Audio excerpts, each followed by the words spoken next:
Hello friends, कैसे हो आप सभी। गुड मॉर्निंग, सुप्रभात। एक बार आपका फिर से हमारे चैनल पर स्वागत है। आज है 20 नवंबर 2021 और आज की करंट अफेयर हम शुरू करते हैं।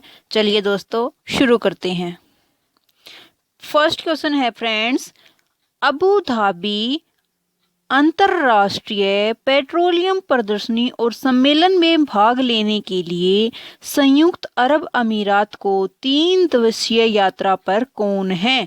कि अबू धाबी में एक अंतर्राष्ट्रीय पेट्रोलियम प्रदर्शनी हो रही है, उस सम्मेलन में भाग लेने के लिए भारत की तरफ से 3 दिवसीय यात्रा पर कौन गए हैं। तो वो कौन गए हैं फ्रेंड्स। ए ऑप्शन है नरेंद्र मोदी जी, बी ऑप्शन है हरदीप पुरी, सी ऑप्शन है प्रहलाद जोशी, डी ऑप्शन है आर के सिंह। तो ये कौन गए हैं फ्रेंड्स, ये गए हैं बी ऑप्शन हरदीप सिंह पुरी। हमारा इस क्वेश्चन का राइट आंसर होगा। ठीक है फ्रेंड्स, देखिएगा आगे है इसके बारे में कुछ फैक्ट्स। अगला नेक्स्ट क्वेश्चन है हमारा, सरकार ने नागरिकों की टेली लॉ मोबाइल सेवा को ग्राम पंचायतों तक विस्तारित करने का निर्णय लिया है। तो जो सरकार ने नागरिकों की टेली लॉ मोबाइल सेवा है, ये कितनी ग्राम पंचायतों तक विस्तारित करने का निर्णय लिया है। ये लिया है फ्रेंड्स 75,000 ग्राम पंचायतों तक। और ये किसने लॉन्च किया है, ये टेली लॉ मोबाइल सेवा ये किसने लॉन्च किया है। ये लॉन्च किया है हमारे कानून मंत्री किरण रिजिजू जी ने, दिल्ली से ये लॉन्च किया है। ठीक है फ्रेंड्स, चलिए नेक्स्ट क्वेश्चन है हमारा, अल मखतूम अंतर्राष्ट्रीय हवाई अड्डे पर किस शहर का 5 दिवसीय एयर शो शुरू हो रहा है। देखिएगा, अल मखतूम अंतर्राष्ट्रीय हवाई अड्डे पर किस शहर का 5 दिवसीय एयर शो शुरू हो रहा है। ए ऑप्शन है मस्कट, बी ऑप्शन है शारजाह, सी ऑप्शन है दुबई, डी ऑप्शन है मक्का। तो इसका राइट आंसर क्या होगा फ्रेंड्स, सी ऑप्शन दुबई। ठीक है फ्रेंड्स, चलिएगा नेक्स्ट देखते हैं क्वेश्चन। नेक्स्ट क्वेश्चन क्या है, प्रतिनियुक्ति के आधार पर नारकोटिक्स कंट्रोल ब्यूरो के महानिदेशक के रूप में किसे नियुक्त किया गया है। किसे नियुक्त किया गया है फ्रेंड्स, बताइएगा। ए ऑप्शन है सत्यनारायण प्रधान, बी है राकेश अस्थाना, सी है अतुल करवाल, डी है समीर वानखेड़े जी। बताइएगा फ्रेंड्स। तो इसका राइट आंसर होगा ए ऑप्शन सत्यनारायण प्रधान। ठीक है, चलिएगा नेक्स्ट देखते हैं। हाल ही में मे इंडिया का ब्रांड एम्बेसडर किसे नियुक्त किया गया है। ये एक कंपनी है फ्रेंड्स, मे इंडिया। तो इसका ब्रांड एम्बेसडर किसे नियुक्त किया गया है। इसका ब्रांड एम्बेसडर नियुक्त किया गया है अमिताभ बच्चन जी को। और इससे पहले इसकी जो ब्रांड एम्बेसडर एक खिलाड़ी को नियुक्त किया गया था अगस्त 2021 से पहले, वो किसको किया गया था, मीराबाई चानू को। और अब फिलहाल में हाल ही में किसको नियुक्त किया गया है, अमिताभ बच्चन जी को। किसके स्थान पर, मीराबाई चानू के स्थान पर। ठीक है फ्रेंड्स, चलिएगा नेक्स्ट देखते हैं। अजय कुमार द्वारा फोर्स इन स्टेट क्राफ्ट नामक पुस्तक का विमोचन किया गया है, वह भारत के क्या है। तो ये अजय कुमार जी जो हैं, इन्होंने एक पुस्तक का विमोचन किया है जिसका नाम है force in state craft. Force in state craft. तो ये भारत के कौन हैं, अजय कुमार जी। ये हैं भारत के रक्षा सचिव। Option C is the correct answer. Next है, डेनियल ब्रूहल को अपना सद्भावना राजदूत किसने नियुक्त किया है। तो डेनियल ब्रूहल को अपना सद्भावना राजदूत किसने नियुक्त किया है friends. Option C is the correct answer, UNWFP। इसका क्या है, फुल फॉर्म क्या है इसकी, united world food programme, union nation world food programme. Next देखते हैं फ्रेंड्स, गुरु नानक जयंती प्रकाश पर्व, जो गुरु नानक जी की जो जयंती होती है उसको हम किस रूप में मनाते हैं, प्रकाश पर्व के रूप में मनाते हैं। और ये प्रकाश पर्व जो है ये कब मनाया जाता है, किस दिन मनाया जाता है, ये मनाया जाता है 19 नवंबर को। ठीक है फ्रेंड्स, चलिएगा अब इस क्वेश्चन के बारे में हम एक महत्वपूर्ण इम्पोर्टेंट जो फैक्ट हैं जो हमारे एग्जाम में पूछ लिए जाते हैं, तो हम अब उनको देखते हैं। देखिएगा, जो गुरु नानक जी थे वो सिख धर्म के संस्थापक थे। गुरु नानक जी सिख धर्म के संस्थापक थे। उसके बाद एक है श्री करतार साहिब कॉरिडोर। कौन सा कॉरिडोर है? श्री करतार साहिब कॉरिडोर। ये 2019 में स्टार्ट किया गया था, परंतु कोरोना की वजह से बंद कर दिया गया। इसको बंद कर दिया गया था और अब इसे 19 नवंबर 2021 से दोबारा से खोल दिया गया है। और ये डेरा बाबा गुरुद्वारा गुरदासपुर कहाँ पे है? पंजाब में, से करतारपुर पाकिस्तान तक यह कॉरिडोर है। तो क्वेश्चन क्या बनता है फ्रेंड्स हमारा, कि जो श्री करतार साहिब कॉरिडोर है वो कहाँ से कौन से दो देशों के बीच है? तो ये कौन कौन से दो देशों के बीच है? भारत और पाकिस्तान के बीच। तो भारत में कौन सी जगह है फ्रेंड्स? डेरा बाबा गुरुद्वारा गुरदासपुर पंजाब में। और पाकिस्तान में कौन सी जगह है? करतारपुर पाकिस्तान। ठीक है फ्रेंड्स, और ये जो श्री करतार साहिब कॉरिडोर है ये कौन सी नदी पर बनाया गया है? तो ये बनाया गया है रावी नदी पर। ओके, और ये जो डेरा बाबा गुरुद्वारा है ये कौन से इससे गुरु नानक देव से संबंधित है। ठीक है, और ये गुरदासपुर सीट से हमारे सांसद कौन है बताइएगा आप? तो ये हैं सन्नी देओल। चलिएगा नेक्स्ट क्वेश्चन देखते हैं। नेक्स्ट क्वेश्चन है हमारा, भारत की पहली वन्य जीव डीएनए प्रयोगशाला का उद्घाटन कहाँ किया गया? भारत की पहली वन्य जीव डीएनए प्रयोगशाला का उद्घाटन कहाँ किया गया? Option A Ajmer, B Nagpur, C Mumbai, D Bengaluru. तो बताइएगा कहाँ किया गया? तो इसका उद्घाटन किया गया फ्रेंड्स नागपुर में। Option B is the correct answer. Next देखिएगा, भारत अंतर्राष्ट्रीय विज्ञान महोत्सव का 7वां संस्करण कौन से मंत्रालय द्वारा लॉन्च किया गया है? तो भारत अंतर्राष्ट्रीय विज्ञान महोत्सव का जो अब 2021 में जो संस्करण मनाया गया है वो कौन सा किया गया है? वो 7वां संस्करण है। तो ये किसने किया है? पृथ्वी मंत्रालय, विज्ञान तकनीक मंत्रालय, विज्ञान भारती। तो इन तीनों ने ही मिलके उपयुक्त सभी इसका करेक्ट आंसर होगा। इन तीनों ने ही मिलके भारत अंतर्राष्ट्रीय विज्ञान महोत्सव का 7वां एडिशन लॉन्च किया है। ठीक है फ्रेंड्स, चलिएगा इसके बारे में इम्पोर्टेंट फैक्ट्स देखते हैं। देखिएगा, जो भारत अंतर्राष्ट्रीय विज्ञान संस्थान है इसकी शुरुआत कब हुई थी? ये शुरुआत हुई थी 2015 में। और इसकी थीम क्या है? इसकी थीम है समृद्ध भारत में विज्ञान तकनीक। ठीक है, इसका जो उद्घाटन है वो कहाँ पे किया जाएगा? उद्घाटन किया जाएगा पणजी गोवा के अंदर किया जाएगा। और कब किया जाएगा? दिसंबर 2021 में किया जाएगा। ठीक है, और इसका जो उद्घाटन है वो किसने किया? जितेंद्र सिंह के द्वारा किया गया है। और इसके देखिएगा, अब एक है सेंट्रल, इसी से रिलेटेड है एक CSIR। ये हमारे साइंस से रिलेटेड था ये क्वेश्चन, तो इसमें देखते हैं CSIR। ये भी एक साइंस से रिलेटेड ही इंस्टीट्यूट है। तो वो देखिएगा, council of scientific and industrial research. जो इसके जो हेड होते हैं, जो इसके मुखिया होते हैं वो कौन होते हैं? अध्यक्ष होते हैं वो कौन होते हैं? PM होते हैं, वो कौन है? मोदी जी। और इसकी स्थापना कब हुई? 1942 में हुई।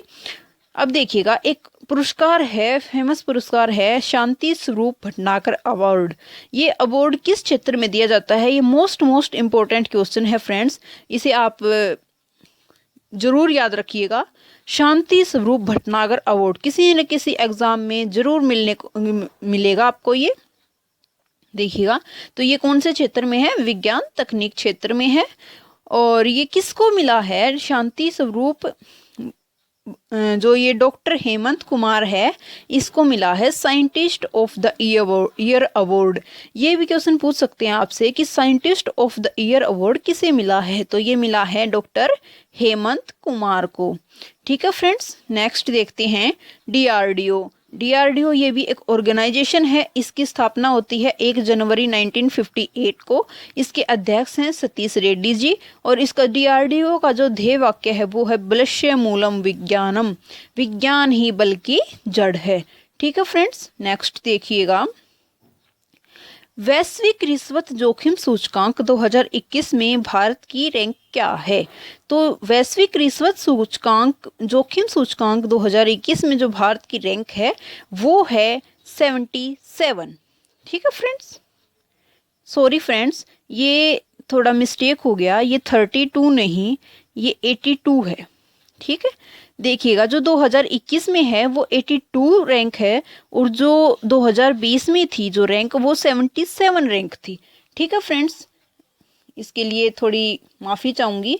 अब ये 82 हो गई है 2021 में ये, और 2020 में इसकी 77 थी। ओके, चलिएगा इसके बारे में फैक्ट्स देखते हैं। जो ये वैश्विक रिश्वत जोखिम सूचकांक होता है ये इसको जारी कौन करता है? तो इसको जारी करती है ट्रेस संस्था। और जो सर्वाधिक जोखिम है, देखिएगा जब रिश्वत लेने में जोखिम तो उठाना पड़ता है, और अगर हम मान लो हम तैयारी कर रहे हैं सरकारी नौकरी की और हमारी नौकरी मान लो लग जाती है साउथ कोरिया साइड, तो हमें बहुत बड़ा जोखिम उठाना पड़ेगा। तो सबसे ज़्यादा जोखिम, सर्वाधिक जोखिम कहाँ पर है? उत्तर कोरिया में। और न्यूनतम जोखिम कहाँ है? डेनमार्क और नॉर्वे में। और इसमें भारत, अब देखते हैं भारत की बहुत सारी रैंक होती हैं, भारत की बहुत सारी रैंक है, विभिन्न इंडेक्स आए हैं, तो उनमें भारत की रैंक के बारे में देखते हैं थोड़ा सा। ये भी एक न एक एग्जाम में पूछ ही लिए जाते हैं हमसे क्वेश्चन। देखिएगा, ग्लोबल हंगर इंडेक्स में जो भारत की रैंक है वो कौन सी है? 101 है। ह्यूमन डेवलपमेंट इंडेक्स में कौन सी रैंक है? 131 है। लोकतंत्र सूचकांक में जो रैंक है वो 53 है। भ्रष्टाचार सूचकांक में 86 है। ईज ऑफ डूइंग बिजनेस 2020, देखिएगा ईज ऑफ डूइंग बिजनेस 2021 की रिपोर्ट अभी आई नहीं है, 2020 की है 63। ग्लोबल साइबर सिक्योरिटी इंडेक्स में कौन सी है? 10th रैंक है इंडिया की। ग्लोबल इंडियन इनोवेशन इंडेक्स में कौन सी रैंक है? 46 है। वर्ल्ड हैप्पीनेस इंडेक्स में कौन सी है? 139 है। ठीक है फ्रेंड्स, ये बहुत ही इंपॉर्टेंट है, तो आप सो प्लीज़ इनको याद रखिएगा, आपको बहुत हेल्प करेंगे ये एग्जाम्स में। नेक्स्ट क्वेश्चन है हमारा, 2021 का Indian film personality of the year award के लिए किसे चुना गया है? तो देखिएगा, ये जो इस अवार्ड के लिए चुना गया है वो चुना गया है हेमा मालिनी और प्रसून जोशी। इन दोनों को ही 2021 का Indian film personality of the year award के लिए चुना गया है। ठीक है फ्रेंड्स, नेक्स्ट देखिएगा, अब इनके बारे में कुछ देख लेते हैं। जैसे हेमा मालिनी है और प्रसून जोशी के बारे में देख लेते हैं। जो हेमा मालिनी है इनका जन्म हुआ है तमिलनाडु से, ये संबंध रखती हैं, और ये मोहिनी अट्टम की नर्तकी हैं, कलाकार हैं। जो मोहिनी अट्टम ये नृत्य है कहाँ का? क्लासिकल डांस है ये केरल का, तो उसी में ये इसकी कलाकार हैं। इनका अनदर नाम क्या है? इसे हम ड्रीम कलर के गर्ल के नाम से जानते हैं, और ये कहाँ से? मथुरा से सांसद हैं हेमा मालिनी जी।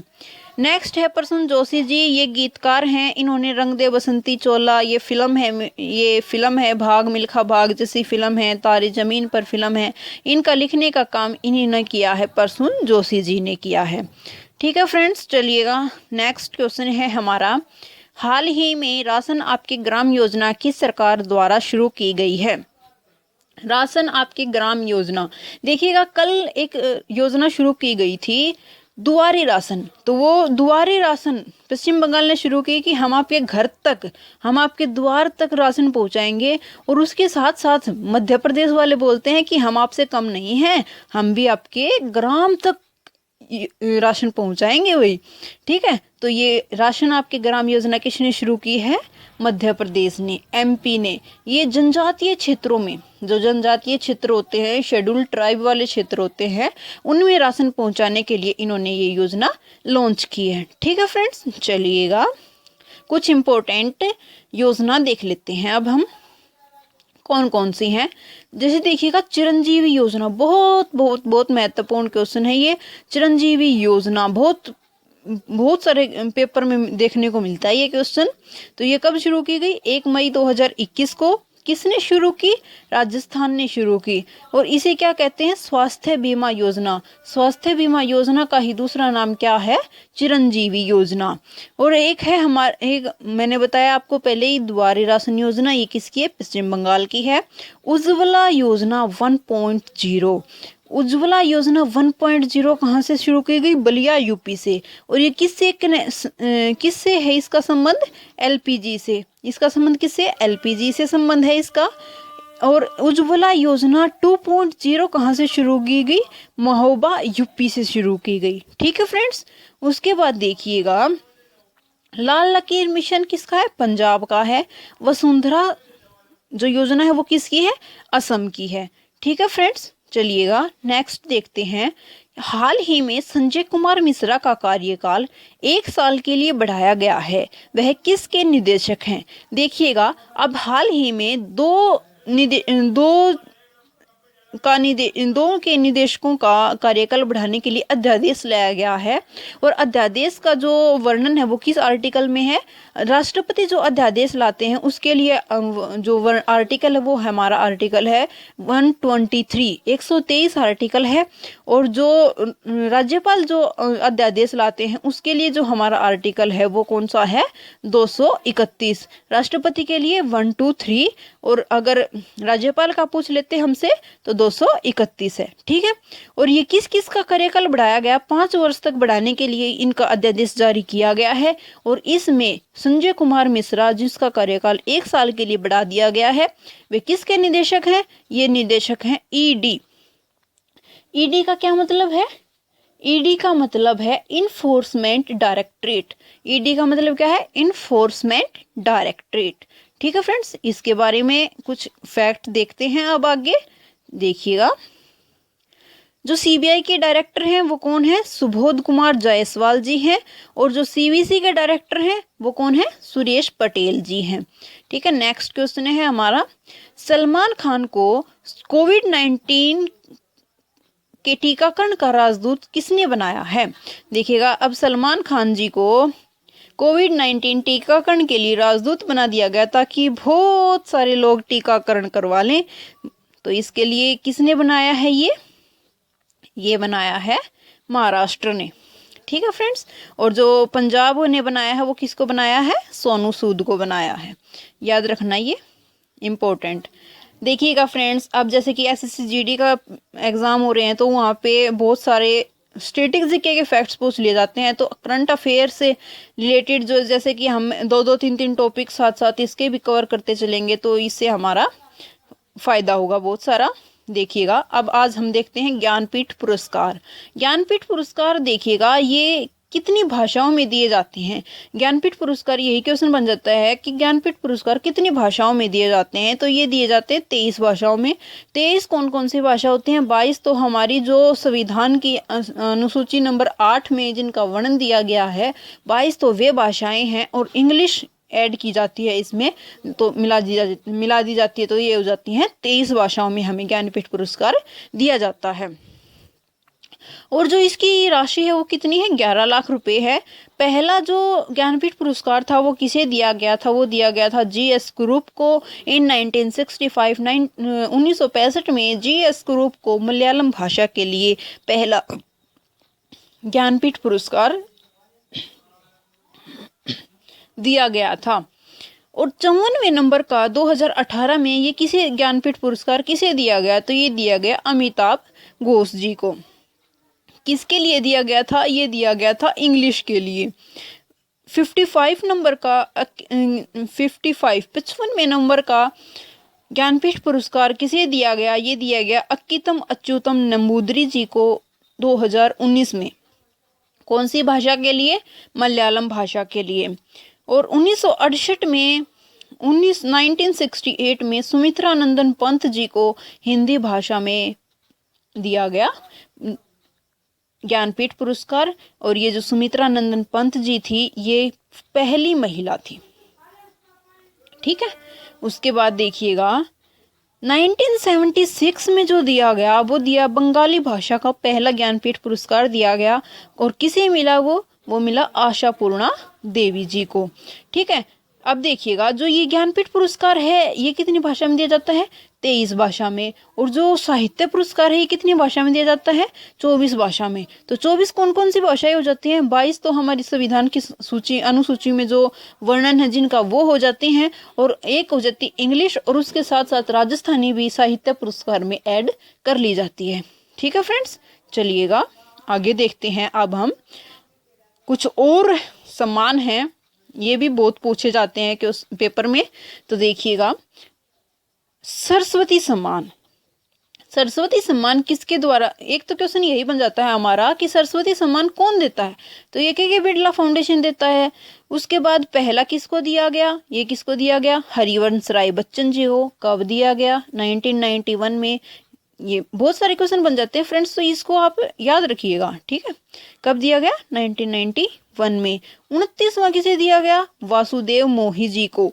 किसके लिए दिया गया? तो वो दिया गया चेक बुक के लिए। वासुदेव मोही को किसके लिए सरस्वती सम्मान दिया गया? चेक बुक के लिए। उसके बाद जो 30वां मिला सरस्वती सम्मान, वो किसे दिया गया? शरण कुमार लिम्बाले को दिया गया।